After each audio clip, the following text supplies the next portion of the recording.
Anyways, my name is Andy Yang. I'm the CEO of Upsight. I'm here today to discuss what's going on in the industry, particularly the acceleration of consolidation. So a lot of mergers and acquisitions happening in this space in the last 6 months. So I'm going to talk about my views on why and looking forward to the future. So I believe the reason they asked me to do this talk was I just went through a consolidation myself. So for those of you that are unaware, Upsight is a result of a merger between Kontagent, which is a mobile analytics company, and PlayHaven, who is serving game developers on the marketing and ad network side. So we came together, merged last December, and rebranded as Upsight at GDC just this past March. So before I get into why consolidation is happening in the mobile games industry, I'm going to touch on Dan's point on why consolidation happens in any industry. And the analogy I'm going to use is soccer, given the World Cup just happened recently. Go Germany, yay. So imagine yourself going onto a soccer field with 10 players. But rather than having two teams of 5, it's a free-for-all. So there's one ball, and all 10 players are just trying to score. So you're basically playing against 9 other people. So what invariably is going to happen is you're going to start saying, oh yeah, maybe I should team up with somebody here on the field. So perhaps you're really good at scoring, and you notice that somebody else is a very good goalkeeper. So you form an alliance there. Now it's 2 against 8. And that's going to cause a domino effect. So once you team up with one other person, other people are going to try to team up as well. And in fact, it becomes a race. Now, our team of 2, we've got to make it a team of 3, of 4, or 5, so we give ourselves a competitive advantage. Now, if you kind of layer that onto the mobile space, just imagine that over time, it's not just 10 players, there's 100 players coming onto the field, right? So the larger you are, the more scale you have, the more of a competitive edge you have over the rest of the playing field. So we can use any analogy here, any sport, war, World War II, whatever it is. You always end up forming temporary or permanent allies to go and try to win the battle. So looking at mobile games more specifically, so I think it's important to, obviously we're all here because we know mobile games is huge, right? It's a huge opportunity. And just to put in perspective, the revenue was $0 back in 2008, right? And it's grown to now $17 billion in 2014, and next year it'll be $22 billion. So just a massive opportunity, and it's global. The second thing that's really important to note is that all the early growth has been in mostly first world countries and middle to upper class segments of the population. So we've seen a lot of early adopters with really high ARPU, right? The average consumer with a smartphone early on was just higher income and had more to spend. And that will continue to grow, but that growth is slowing down. Overall, in 2014, we're seeing a slowdown in smartphone growth. And really, this is going to continue to grow. However, it's going to be mostly in the BRIC countries, so Brazil, Russia, India, and China. So although the numbers will continue to grow, the kind of ARPU you should expect from new consumers coming online over time is going to shrink. So for the last 6 years, it's always been it's felt like all boats rise to the tide. And that'll continue to be the case, but it's going to slow down, and it's logical. Like there's only so many humans in the world that are going to be able to use a smartphone, and over time, new smartphone growth is really just people upgrading, right? So at a steady state, if all 7 billion people in the world have a smartphone, then it's going to start feeling more like a zero-sum game. So where previously it was new consumers adopting, you could reach a new audience really fast because that whole market was growing really fast. Over time now, every dollar spent in another competitor's game is not going to be spent in your game. So it's going to start you're going to start feeling a bit more pressure there. And of course, because it's basically a gold rush at the moment, you're seeing a huge proliferation of game developers and games, coming from all walks of life. Just given the relative low barrier to entry to come into mobile games, there's just so many apps now and so many games. And of course, on the service provider side, it's a huge mess, right? So if you're a game developer yourself, you feel this pain every day. Some annoying person calling you, some from Upsight, every single day trying to sell your product or get their SDK into your app. And it's not just people who are venture-backed in the mobile space and focus on mobile. It's all the traditional platform providers in online and other industries that are trying to jump into mobile as well. So it's just a huge mess. Like, how many of you are game developers here? Okay, how many of you have more than one SDK integrated in your game? 3? 5? 10? 15? All right. There. Yeah, I mean, many of the larger companies in the space have at least 20, right? And it's just a big mess. So it's another SDK you need to worry about, and the technical integration's a pain. It's another annoying person kind of hounding you to use their stuff more or upselling you on other stuff. So that all just needs to change at the moment. So here's what's going to happen in the next 3 to 5 years. You're going to see a lot of these service providers who provide one point solution that does one thing they're going to start consolidating, right, to more full solutions. So over time, that one SDK should be able to do more for you, right, and all aggregated under one service provider. And in fact, it's already happening. So Facebook acquired Parse in April of 2013. Then, of course, the most awesome merger ever happened, Kontagent and PlayHaven in December of 2013. But you see it's starting to accelerate. And this is by no means comprehensive. There's been a lot more M&A activity beyond this. But it's really starting to pick up. And it's not just smaller companies in the space, but AdColony, one of the biggest video ad networks out there, sold to Opera recently. Oh, wait. I guess there's a time warp here. June is before May. App Annie acquired Dissimo. And, of course, just this past week, Yahoo acquired Flurry, which was a perfect setup for this talk today, actually. So it's already happening. It's only going to accelerate over the next few years. And then on the studio side, that's also happening. So lots of acquisition activity thus far this year. And pretty much every large customer I talk to is looking for opportunities to acquire or publish games, right? So you're also going to see that accelerate as well. So what does that mean for you as a game developer? Well, I think that service providers consolidating is a net positive for you as a developer. It's going to be fewer vendors to work with, more comprehensive tool sets that all talk to each other on the data side of things. However, what that also means is you need to be a little more picky about who you choose as your provider, because now you're relying on one person for more stuff to operate your business. So you should be a little pickier going forward, but overall your life should be easier in that regard. However, also on the, in terms of the game side, because it's becoming so crowded and the smartphone growth is slowing down, it's going to be really difficult to, let alone even create competitive advantage, but actually maintain that over time. It's just getting more expensive. The table stakes to play the game are getting more and more expensive over time. However, mobile continues to be the best publishing platform for game developers, right? If you compare it to console or others, you still always have a chance to hit that App Store lottery ticket. I like to describe it that way. There's always a chance to get to the top of the App Store and create a successful business. It's just going to get harder and harder over time. So one thing, as the landscape is shifting, that's important is asking yourself, what do you want to do? Do you want to participate in all this activity going on in here on the M&A side, or stay independent? And there's really absolutely nothing wrong with staying independent. We know many studios that have never raised VC funding and have just built a successful, profitable business, and they're happy, right? There's no exit they're looking for. They're generating profit and they're extremely happy. Halfbrick is probably the best example of that, right? Never raised venture funding, really successful studio. They have no desire to sell to anybody or world domination or anything along those lines, right? They just build a great business. However, if you do want to go and try to be the next Activision per se in mobile, that's a long and winding road. However, you have to kind of think about, either I acquire other companies, I merge with other companies, or eventually you may have to sell, right? Especially if you've raised VC funding, or a venture capitalist is expecting some regular growth or exit, right? You always have that pressure on you. Once you've gone down that path, it's kind of like it's inevitable. You have to go chase it, right? But there's no right or wrong answer here, right? It's really all based on what you want to accomplish as a company and as an individual, and also the resources you have available to you. So I think the most important part of this is just intellectual honesty and asking yourself where you want to go as a studio, and there's really no wrong answer. So to sum up, again, smartphone market growth is slowing. The future of the growth is all more in the low end, so be mindful of that. I think the big topic right now is South America is a huge area of growth over the next couple of years, so start thinking and planning for that as well. Both the service provider ecosystem and the publisher ecosystem is all consolidating, and so you're seeing more kind of bulky, large companies in the space. And then finally, just know how you want to navigate it, right? And that's really the most important thing, is how you want to navigate through all this change. So that's everything. Thanks for attending, and I want to open it up for questions.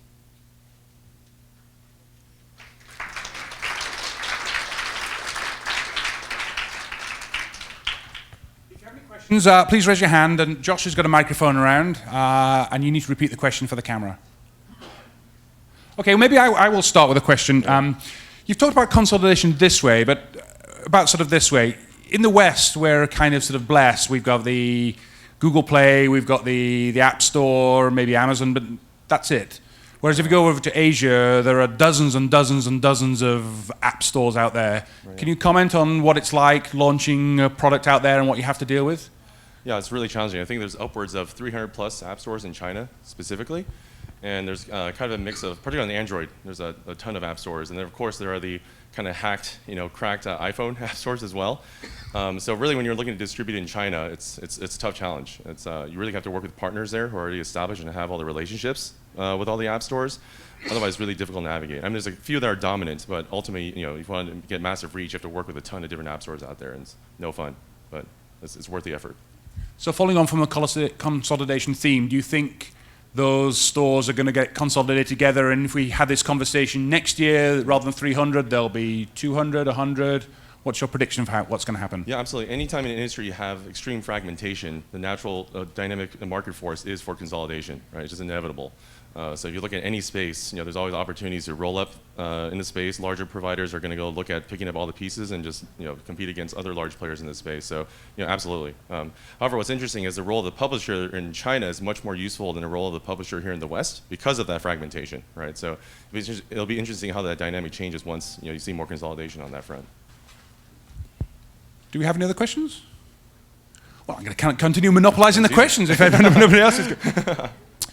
Where do you see the biggest, you obviously take a lot of data, where do you see the biggest growth in form factors? Are phones getting bigger or smaller, tablets getting bigger or smaller? Where is the biggest growth happening at the moment?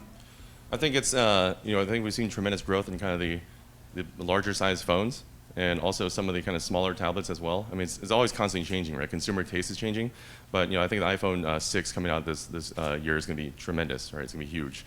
People just realize, okay, I want a little bigger screen, but those things always shift. After a period of time, it's too big in my pocket. I'm going to put it back in on a smaller phone. So, consumer tastes always shift. But I think, generally, you're seeing like phones get bigger and then tablets get a little smaller. Is generally what we've been seeing so far. Any more questions? I'll keep asking questions if nobody else is going to. So, is there room in the market for another form factor device? So we've got phones, and then you got phone, you get a tablet or a phablet somewhere in between, and then the larger tablet. We talk about sort of wearables. Do you have any thoughts about if there's space in the market for another form factor device?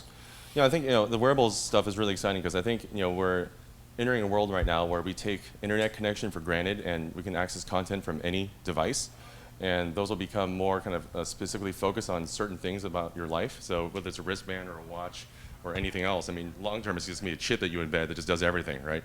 But that's what's really exciting right now. Is, as fast as mobile is growing, I think in the next 2 to 3 years, we are going to see a shift to more people accessing content on other devices. Because one thing to keep in mind is, right now we consume content on a television, a desktop computer, a phone, a tablet, and now all these wearable devices.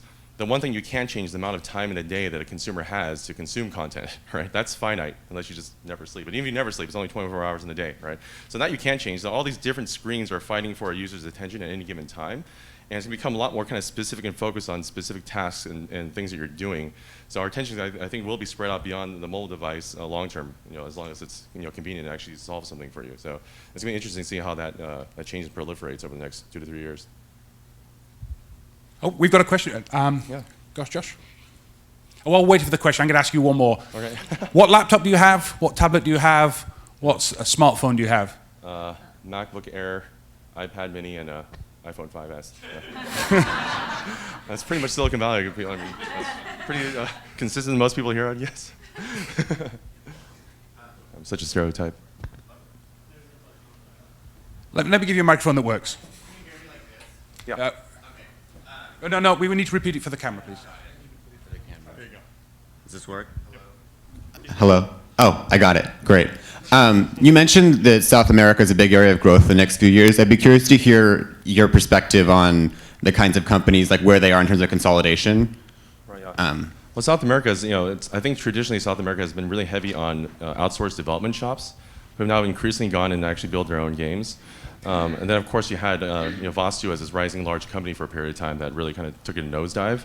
I think it's largely day one early on. It's going to be just a lot of international companies outside of South America taking advantage of the opportunity more so than companies down there. But I think that'll drastically change once the market's been developed. Because it's ironic. Mostly, it's in the past, it's been developers in South America building apps for other companies in other countries to distribute globally. Now it's going to kind of shift back to South America, more of the focus.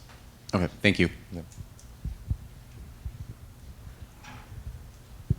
Yeah, I was curious. How do you foresee the cost per install of mobile apps changing over time? Like, are we at a peak now? Will it continue to rise? Well, I think I think the biggest difference between looking at acquiring customers today versus, say, the internet early on and during the first bubble, because I do believe we're in a bit of a bubble right now, is generally before is a bit of a Ponzi scheme, I suppose, of just people paying for traffic and monetizing that traffic via ads and then taking that money and spending it elsewhere. Is that the fundamentals of the game space are strong because generally people only pay as much as, or less than they generate revenue-wise, right? And that wasn't the case 3 years ago, where people were just doing blasts all over the place and they're kind of just shooting from the hip, not really understanding the value of each user they acquire. But these days, it's become very sophisticated and it's going to become more and more programmatic over time. So I would say that generally right now, I believe that game developers are still overpaying a bit for the actual value they get. Because generally you spend on a network, you measure the value of those users a few days later before you realize that you have been overspending. But over time, that should be programmatic, right? We should be able to measure your lifetime value automatically and adjust those bids, not through a human interface, but through a programmatic interface. I think generally that's going to change, but as long as consumer spend is still strong and the ARPUs are there, I think it's generally solid, right? But who knows? What's interesting also is more channels are coming online, right? So I know most game developers today probably spend 50% of their spend on Facebook, right? Then you have other large ecosystem players coming into space, Twitter and others trying to provide CPI install.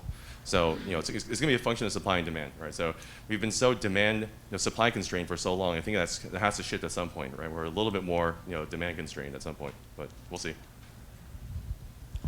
So games are hot, but data is probably hotter.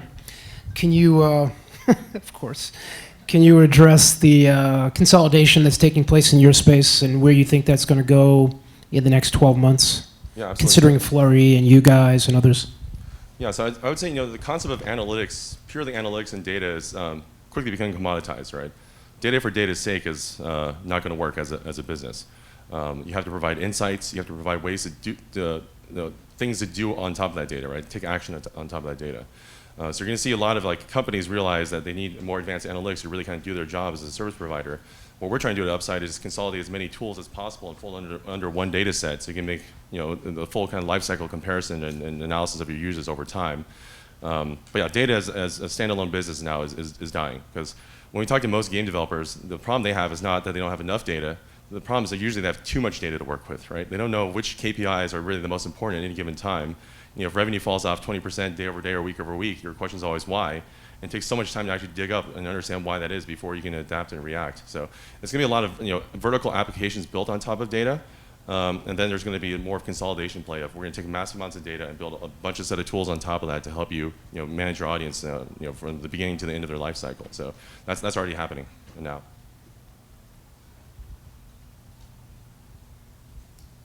Any more questions? Oh, right at the front. Read around. What future trends in monetization do you foresee? Oh man, that's a good question. Future trends in monetization. One thing I'm taking a close look at, because a lot of what you've seen in freemium was all kind of the Korean market, where they were the real innovators in kind of the freemium model. And in the beginning, it exploded in terms of growth. And then there became a lot of kind of Korean regulatory things that came in to start making it not so easy for an 11-year-old kid to spend money.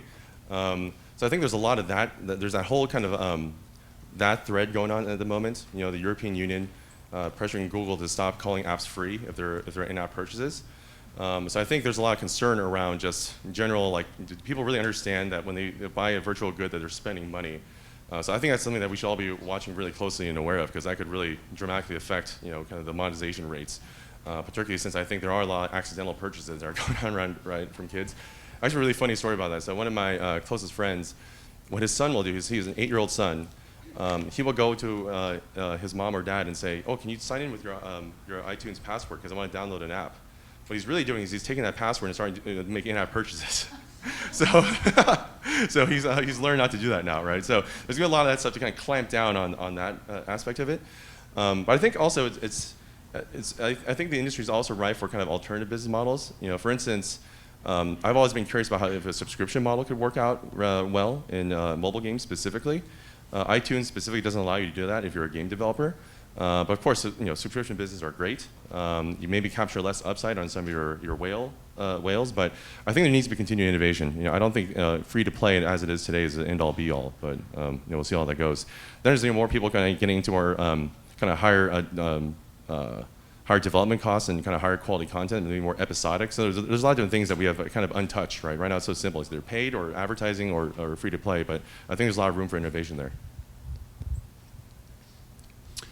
Okay, well, in that case, Andy, thank you very much. If people want to talk to you Upsight, where do they get hold of you? Andy.yang@upsight.com. And do you have a booth here, or? Yeah, we do. We have an upstairs. And come to our party tonight, please. Thank you. Okay, and thank you very much. Yeah. All right, thank you.